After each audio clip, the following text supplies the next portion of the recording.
The new stadium at Lacey Complex has already seen its fair share of thrilling finishes on the field, but what community organizations and construction crews were able to do in a few short months might have been the biggest victory of all. Just 1 month into football season, and it's clear that both William Penn and Oskaloosa High School are enjoying their new home field. The teams are a combined 4-0 at Lacey Complex, and sometimes it's hard to remember that just months ago, the artificial field was just a dirt field. The goalposts, fence posts, and the end zones, just construction zones. This year it's more about learning as we go. In July, Musco Community Coordinator Mike Gipple was hopeful that the stadium would be at least playable by the Oskaloosa High's first action. The field is probably the most important, and then the bleachers. Could we play without bleachers? You bet.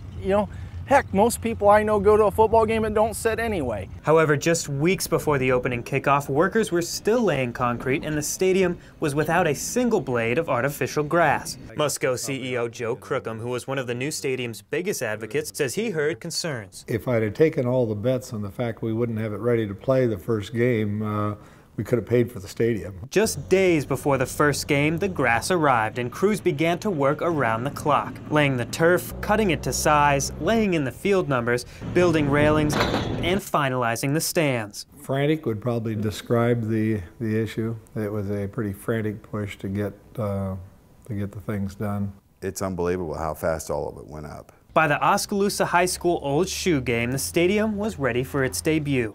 Under an orange Iowa sky, the maroon and white faithful filled the stands, eager to watch their home team break in the new $7.5 million stadium. Let's have some fun tonight, fellas. Let's have some fun. Well, this has been a dream for a lot of people for a long time. The people that I've talked to, and I've talked to several, can't believe how nice it is. What really makes me feel good about it is it was a community, a whole community came together to do that. The stadium project isn't finished yet. Crews are still working to build a permanent press box, lay down natural grass for a second field, and build a 200-foot flagpole here on the north side of the stadium.